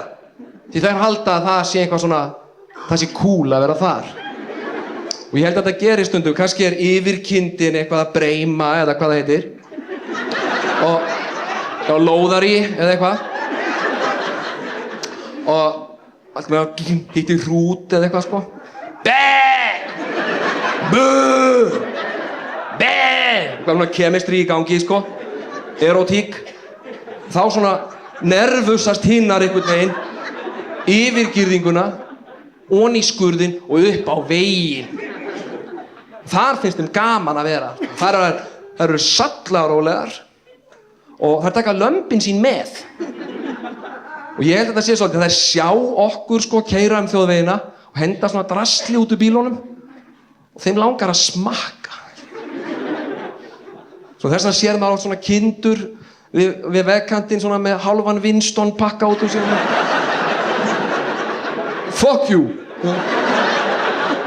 Og þetta er ekkert sérstakt. Og svo finnst þeim þetta sport og ég held nefnilega að þær sé að fara í svona eitthvað sem ég kýst að kalla kinda chicken. Þá er sko kindin öðrum megin við veginn og lambið hinum megin. Og svo eru þeir bara í góðum feeling og borða plastpoka og svona. Svo kemur bíll og þá svona og svo byrja þeir. Be! Me! Be! Me! Og þá er það svona mana hvor aðra örugglega, sko. Ok, hlaupt þú, hlauptu sjálf. Þorir ekki sjálf. Og svona er að mana hvor aðra. Svo kemur bíllinn, svo allt í einu hleypur önnur þeirra fyrir. Og það er svona búm. Kind. Og svo líka stundum. Æ, lítið lamb. En þetta er kannski ekkert sniðugt. Og reyndar kom til mín maður eftir sýningu daginn og ekki glaður, sko. og þakkaði mér fyrir sýninguna, sagði margt verið ágætt hjá mér og en honum fannst ekki fyndið þetta með kindurnar og það var ekki fyndið að gera grín að því að keyra á kindur og allir sem hefur lent í því þeim fyndist það ekki fyndið heldur bara sorglegt og ég vil taka undir það er alveg satt, ég vil biðjast afsökunar á því. Allir sem hafa keyrt á kindur vita að það er ekkert grín, það er leiðinlegt að keyra á kind. En það er ógeðslega gaman að keyra á beljur, það er geðveikt sko. Því þeir skjóta svona aftur fyrir bílinn. En svo er annað í sambandi við að keyra svona. Það eru þessi skilti. Og maður er stundum að, sko, maður sér þau oft ekki, sko, maður veit ekkert hvað þau þýða. Því það er aldrei neina skýringar með þeim, sko. Og þau eru oft svo, maður er oft svo, keyrir svo hratt að maður þau bara svona þjóta framhjá manni. Eins og maður er að keyra, til þessi svo. 70. 70 hvað? Er þetta skilti númer 70? Það er eitthvað svona skiltabrjálæði. Það eru menn sem keyra á svona pallbíl út allt land og setja upp skilti alls staðar. Og enginn veit hvað þetta þýðir. Og skilti með mynd af belju. Og það er engin belja neins staðar, sko. Og gangbrautir, einhvers staðar upp á miðri heiði. Veist, hvað ætli maður sé búin að vera að eyða mörgum klukkutímum stopp við svona gangbraut? Ég hef nú bara oft gert það leik mínum, sko, bara stoppað við gangbrautina, farið út og lappað svona sjálfur yfir. Bara til að einhver lappi. En ég var á Húsavík í fyrravetur í febrúar. Og Húsavík er staður út á landi og þegar að trúið þið ekki? Þetta er satt. Þetta er rétt hjá Akureyri og það er þannig að þegar að snjóar þar, þá bara snjóar. Það er ekki eins og hérna, þú veist, það byrjar að snjóa og svo rigning. Skilur, það er ekkert svoleiðis. Það bara snjóar og snjóar og snjóar og snjóar. Og fólk grefur sig út þakklukkan á morgnana til að fara í vinnuna. Og ég var þarna í febrúar og var á leiðinni til Akureyrar, sem er annar bær þarna rétt hjá. Og svo var ég að keyra þarna burtu og það voru snjóskaflar á veginum, sko. Þeir voru 5 metrar snjóskaflarnir, sitt hvoru megin við bílinn. Og ég var bara svona að keyra og það var svona rosalega hálka og slæmt skyggni og svona, þannig ég fór ekki hraðar en svona 90, sko. Og svo allt í einu kem ég snarstoppa ég við skilti með mynd af belju. Og ég beið og var engin belja þarna nálægt. Svo fattaði ég allt í einu, beljur eru yfirleitt inni á veturnar. Heyrðu, þá er þetta einhver svona bóndi, þá er þetta bara eitthvað svona standard að þá er einhver bóndi sem er kannski að moka flórin eða eitthvað svona Það er kúkurinn úr beljónum, sko, sem heitir flórin. Svo allt í einu, það byrjaði að snjóa og fyrir að rekja belja, þannig nær ekki einni, sko. Hann fennir í kaf bara og snjóar svo hratt, sko. Og hann heyrir bara í henni svona eitthvað svona stóð undir snjónum og hann sagði, hvað ég gera? Ég set bara upp skilti og setur upp skilti til að aðvara ökumenn við beljunni af því að hún er hann undir snjónum einhvers staðar og hún er geta komið, sko, hverri stundu einhvers staðar út úr skafli bara inn í næsta skafl og ég var á lánsbíl og ég ætlaði ekki að taka henni áhættu þannig að ég svona beið þarna en svo fór ég að pæla hvernig veit beljan hvar skiltið er? Hún sér ekki neitt hún getur þess vegna hlaupið á skiltið, sko. Þannig að ég bara svona keyrði rólega viðbúinn að fá beljuna bara á bílinn, sko. Svo þegar ég var að koma inn í Eyjafjörð sem Akureyri er þá kom ég að heimskulegasta skilti allra tíma. Það var svona afleggjari upp einhverja fjallshlíð og þar var skilti og það var snjór á afleggjaranum, það var enginn farið þar, hvorki bílför eða hjólför eða neitt, og það stóð á skiltinu tjaldstæði 3 kílómetrar í febrúar. Hver nema Akureyringur reynir að reka tjaldstæðum hávetur. Mér langaði, hefði ég ekki tafist svona við beljuna, þá hefði ég labbað upp yfir, bara látið mig hafa það, og labbaði örugglega einhvern skúr þar sem Akureyringurinn situr, og það hissa að enginn kom á tjaldstæðið, og sagt við hann sko, þú hlýtur að vera mesta fífl í heimi. Og ég gerði það ekki, ég var að flýta með mig mikið. En það er svona, já, þetta er svona ferðir mínar á bíl, en það hefur komið fyrir stundum og mjög oft að ég hef þurft að fljúga og það er mér rosalega illa við vegna þess að ég er mjög flughræddur. Það er sumt fólk sem er flughrætt og það lýsir sér þannig að maður er hræddur eða maður er í flugvél. Ég er ekki hræddur til dæmis núna er ég ekki flughræddur og þetta er mjög asnalegt að vera flughræddur eða svona þykir ekki töff í nútíma samfélagi að vera flughræddur og það er svona maður hættir til að segja nei, ég er ekki flughræddur og svona, en svo sem sagt, maður kannski beðinn að koma á einhvern stað sem heitir Egilsstaðir eða eitthvað svoleiðis sem er rosalega langt í burtu og ég reyni að keyra allt sem ég get keyrt sko. Þó að maður sé lengur á leiðinni. Ég keyri til Keflavíkur. Það tekur eitthvað lengri tíma, en mér er alveg sama sko. Og eftir að göngin komu, þá keyri ég upp á Akranes. En á Egilsstaði, þangað verður maður að fljúga. Því það keyrir engin heilvita maður þangað. Og þá svona segja oft við, já, ég læt mig hafa það og ég kaupi flugmiða og ég fer inn í flugvél og svona og það er allt í lagi og maður svona sest niður og er svona að lesa mannlífið eitthvað og síðan keyrir flugvélin svona bara flugbrautina svona og þetta er bara gaman og svo allt í hennu stoppar hún og svo byrja eitthvað svona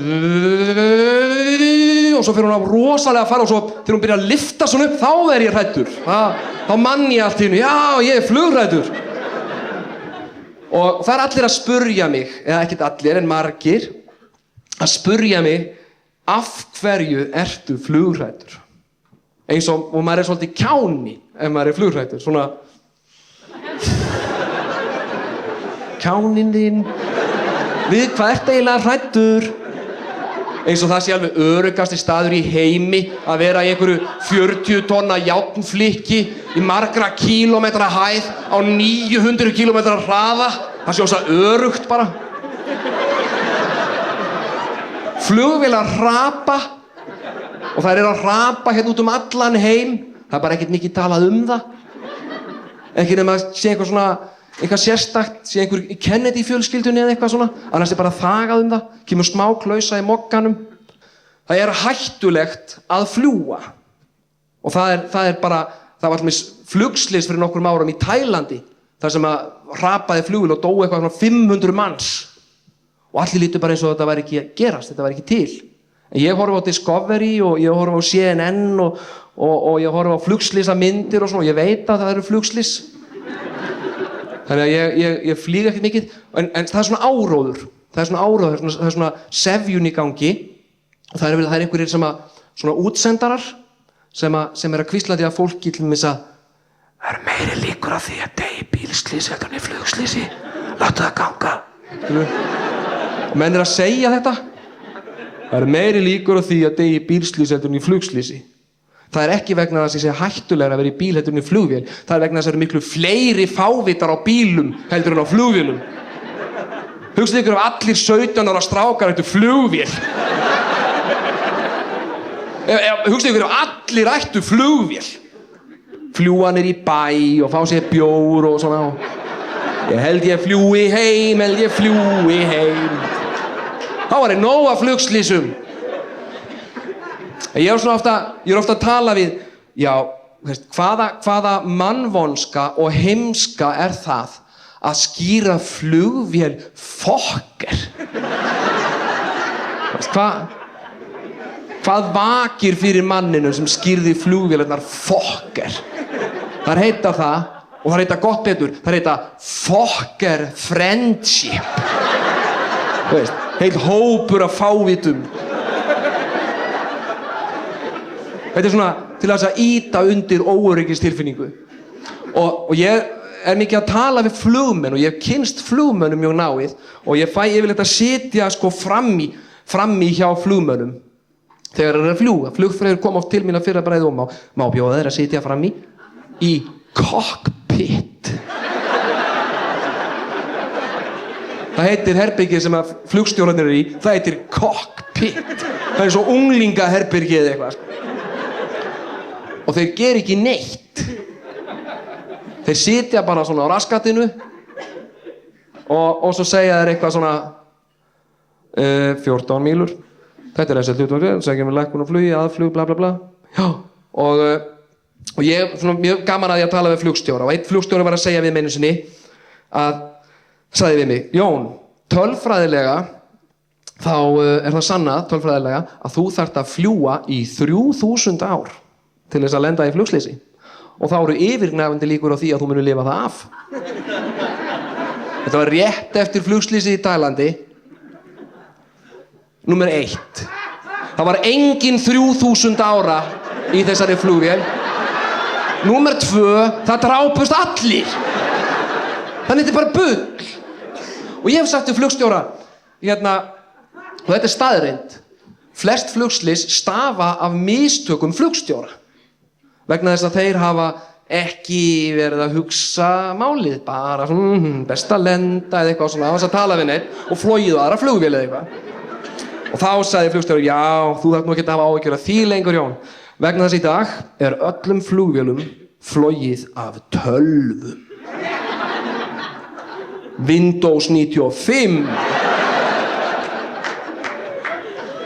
Ég á tölvu. Og ekkert sé ég, hún er stanslaust vesen, og ekkert sé ég oftar á skerminum hjá mér heldur en this program has performed an illegal operation and will be shut down. Og það tekur 5 mínútur að restarta og koma þessu öllu upp aftur og loksins þegar hún er komin í lag þá er flugvélin löngu röpuð, sko.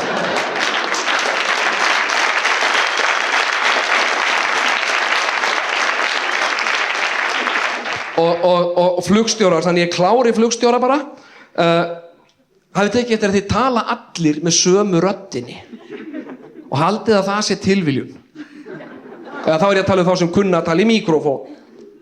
Þeir tala allir komið þið sælir farþegar, þetta er flugstjóran sem talar, við fljúum nú í 2000 hæð og töngum stefnu norður, bla bla bla. Tala allir svona með rödd þess sem er í fullkomnu jafnvægi. Komið þið sæl, la la la la la. Þú veist, haldið þeir tali svona í alvörunni. Þetta er fake. Þú veist, haldið þeir komið heim til sín eftir erfiðan vinnudag. Ég er komin heim, elskan, ég er komin heim, elskan. Halló krakkar, halló krakkar. Maður heyrir aldrei, þú veist, þetta er nefnilega hluti. Röddin í flugstjóranum verður að vera svona. Það er hluti af múgsefjuninni. Til þess að telja okkur trúum allt sé í lagi. Það var einhvern kona sem var flugstjóri og farþegarnir sátu bara allir svona og svona allt í einu kemur svona allar plingtakki það sem undanfarið þess að einhver allar að segja eitthvað. Það er svona pling. Komið þið sælir farþegar, þetta er flugstjórinn og allir bara má þetta? Maður heyrir aldrei í skrækum flugstjóra. Komið þið sælir farþegar, þetta er flugstjórinn sem talar. Eða skrækum flugstjóra sem skrollar svolítið líka. Komið sæli og blessaði farþegar góðir. Ég heiti Kjartan Kjartansson og ég er flugstjórinn ykkar í þessari ferð til Akureyrar.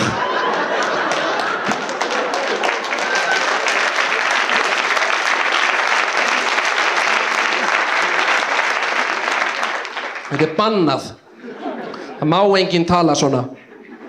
Og flugfreyjur, það er önnur stétt sem vinnur í flugvélum. og þær eru allar svona.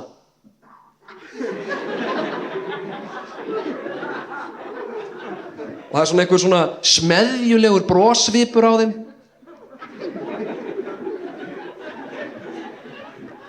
Þær hafa ekki í alvörunni svona mikinn áhuga á okkur, sko. Og ég bara hugsaði þegar maður sat í og var að fylgjast með Flugfreyju sem labbaði svona. Veist, hvaðan þekki ég þennan svip? Og svo mundi ég eftir því, úr leikskólanum. Svona fóstrusvipur. Svona, varst þú að lita mynd? Og maður gerði svona tilraunir með þetta í gamla daga. Ég var 4 ára og maður getur ekki teikna þegar maður er 4 ára. Veist, maður getur ekki svona teikna andlit því að augun lenda fyrir utan andlitið, sko. Og maður er svona, bítu, hvernig er þetta og svona. Og alltaf kom þetta er falleg mynd, skilu. Það var bara krass. Og þetta er bara plat.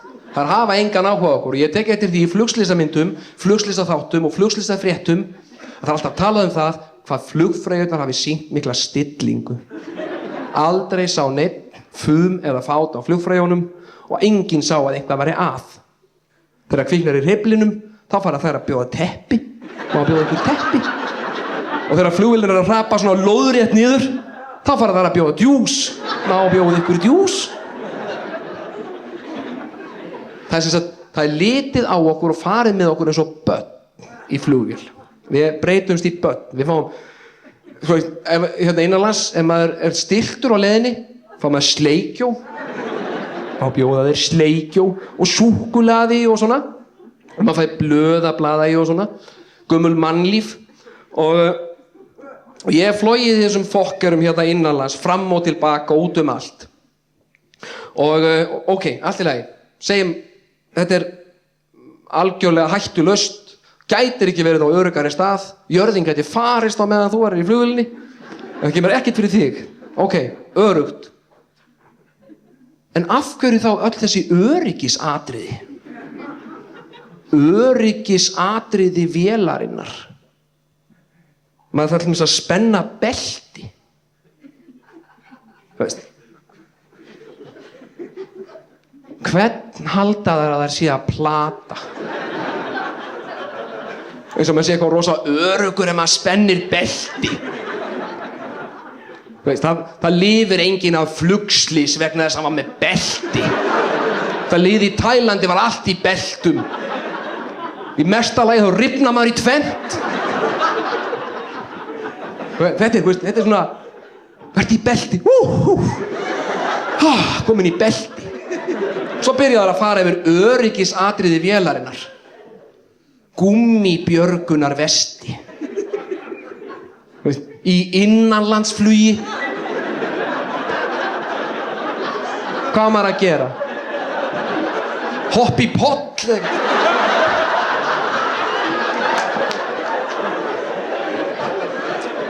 Það má ekki blása þau upp inn í vélinni. Því að þau þenjast út og þá verður allir að reka svona utan í hvern annan. Þú veist. Hvað gerir? Stímaður á vatn eða eitthvað? Þeir að hrapa í vatn? Þetta er bara klettar og öræfi. Og maður stendur ekkert eins og eitthvað fíbl einhvers staðar upp á öræfum í björgunar vesti. Þú veist, ég myndi aldrei fara í svona vesti. Vera svona blóðklessa og grjótvegg einhverjum í svona appelsínu gulu vesti. Og þetta björgunarsveitina Ingólf svona hlæja að mér. En þau eru með alls konar, þau eru með svona ljósum. Maður getur tókað svona, og svona ljós sem blikkar. Og svona partystemning, sko. Og svo er það handfang hérna á bakinu á þau. Og ég var mikið lengi að velta því fyrir mig til hvers þetta handfang væri. Svo fattaði ég það, bara allt í einu. Það er náttúrulega til þess að þegar að björgunarsveitin Ingólfur kemur, það sem er flugslys, allir svona dauðir og þá er svo miklu þægilegra fyrir þá að taka svona í handföngin og taka saman líkin, sko.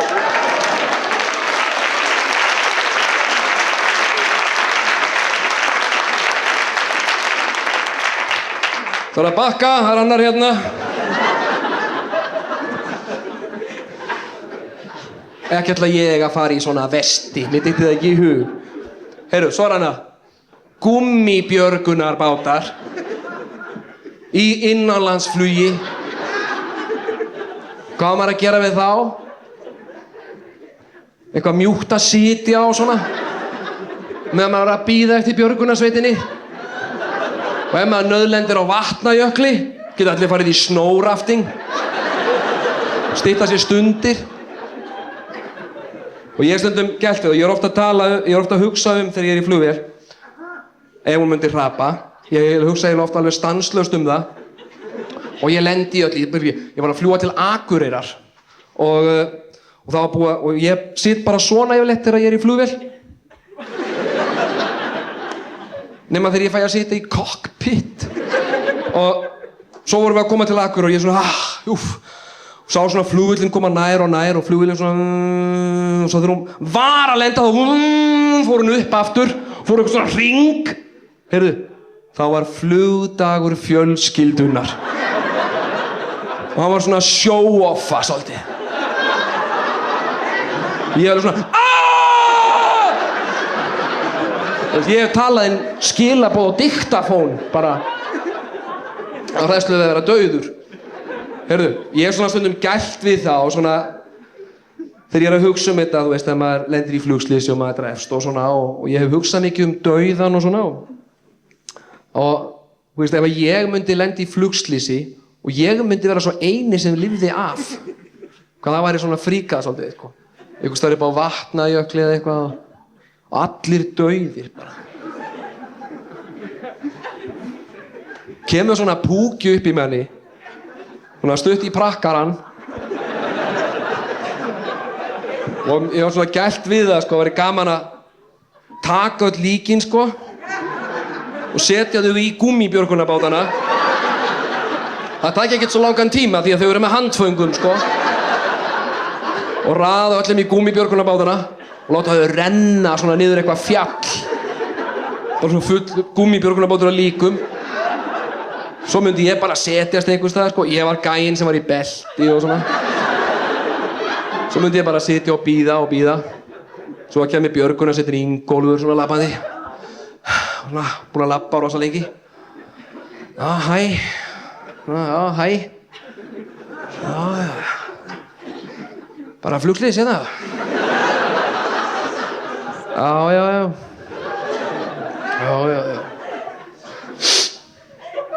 Hvað? Lifðir þú einn af? Nei, lifðu allir af. Nú, hvað eru hinnir? Rendu sér eitthvað hérna niður eftir á gummibátum. Svona.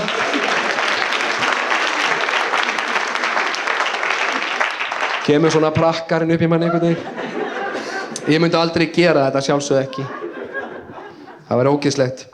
En ef ég myndi lenda í þessu, þá myndi ég svona ganga á línuna höllum og bara loka svona augunum að þeim. Og kannski, og taka veskinn þeirra líka. En sjáu þið fyrir ykkur eins og með beltin, sjáu þið ykkur fyrir svona áróðursmynd frá Iceland Air eða flugfélagi Íslands, svona flugslys, svona plaggat, það sem svona sundurtætt flugvél og allir svona dauðir svona í vestum, sko.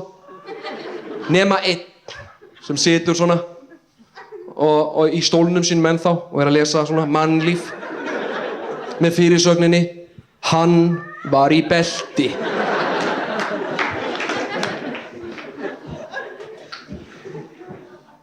Á svona Fokker eru 4 neyðarútgöngudyr. Þannig að ef maður er eitthvað ósáttur við djúsið eða eitthvað hræddur, getur maður alltaf farið. Það er öllum frjálst. Og svo er það rúsínan í pilsuendanum. Takk ég eftir í næstinni fljúi að flugfreyjan talar þetta um björgunarvesti og bla bla bla og bla bla bla og svo koma súrefnisgrímur og eitthvað svona. Og svo eru álpokar undir sætunum. Og svo segir hún ekkert hvað að gera við þá. Og ég veit mörgum flugförum í það að velta því fyrir mér hvað maður gerir við álpokana. Ég hélt lengi vel að þetta væri eitthvað svona, einhverjir svepppokar sem maður myndi skríða inn í og væri ógeðslega hlýtt í. Svo hélt ég að þetta væri svona bara einhver svona poki sem maður tæki dótið sitt í. Og svo fór ég að hugsa þetta virkilega, sko. Og maður lendir í flugslýsi og kannski rifnar að mann í hendin eða eitthvað. En öðruleita maður í lagi og það kemur oft fyrir, sko. Fólk lendir í flugslýsi og bara, ups, engin hendi hérna. Hvaða nú? Og þá er svo gott að hafa svona poka til að setja kannski hendina í og halda henni svona volgri þannig að setja græðan á mann aftur. Og líka ef maður með hendina bara svona fríhendis. Og það er svo hættið að maður týn henni, sko. Maður kannski svona lifa flugslýs og svona allur ruglaður, sko. Tekur svona hendina, sko, jæja. Djöfusins flugslýs, maður. Eitthvað svona, já. Og svona svo er maður eitthvað að tala eitthvað fólk svo að hvar setti ég hendina mér? Hérna, já. Ekki hefur þú séð vinstri hendi, hérna. Það var svo hentugt að hafa hana svona í álpoka. Svo sá ég svona flugslýsamynd sem heitir Alive. Ég veit ekki hvort þið hafið séð hana, en hún byggir á sönnum atburðum og það var sem sagt flugvél sem fórst einhvers staðar í Andesfjöllunum og allir dóu nema nokkrir og þeir lifðu af og þeir voru svona að éta hina sem dóu og svona ekki éta, svona narti þá, svona meira og þetta er víst bara standard í flugslýsum svona og þykir ekki tiltökumál og svona einhver gæi sem að sagði yeah, hi, I'm James, yeah, hi, oh, hi og eitthvað svona og svo étur maður hann bara eitthvað svona, hérna er dauður og þetta er bara eitthvað sem gerist þegar í svona flugslýsi þetta er eitthvað svona sjokk og ég hugsa sko, þegar maður kannski lendir í flugslýsi og svo nokkri deyja og kannski sætaröðin hægra megin deyr öll og svona en þeir sem voru vinstra megin svona sluppu og svo setjast allir og er að bíða eftir björguna setja inn í Ingólfi og allir sé búið að blása upp björgunabátana og allir sitja svona og kannski búið að kveikja varðeld og tala nú ekki ef einhverju með gítar sko. Svona stemning og það er svona verið að grilla og svona þá held ég að mann hætti til að rölta inn og skera sér kannski læri og grilla og þá er svo gott að geta setta því svona álpoka sko því þá brennur ekki puran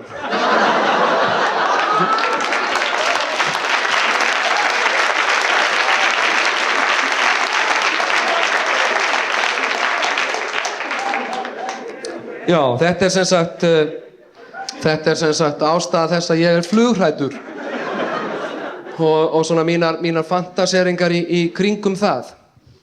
Nú ætla ég bara að fara að kalla þetta gott en ég get ekki skilið við ykkur á þess að taka fyrir ykkur eitt golden moment atriði og til þess vantar mig aðstoðarfólk og þú væri kannski til í að aðstoða mig. Sæl, gátt í bæinn. Sæl, hvað heitir þú? Sigrún.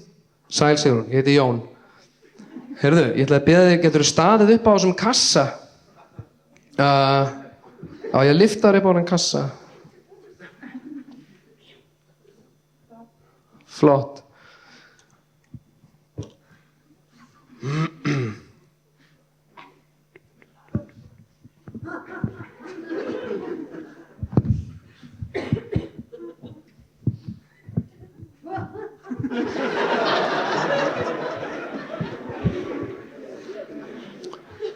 Nei, bara snúa svona fram. Við Sigrún ætlum að taka hérna fyrir ykkur atriði úr mynd og hérna, geturðu haldið höndunum svona? Okay. Svona. Trust me. I can fly! I can fly! burning sounds and turbulence. I see you, I hear you, tell the sun and shadow away. Calls on you, calls on the door. I see everyone. I'm the king of the world. Tack för det.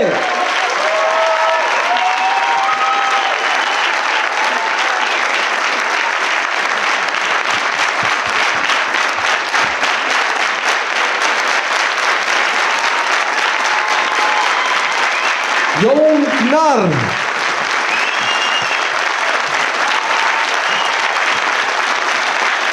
Tack för det. Góða nótt.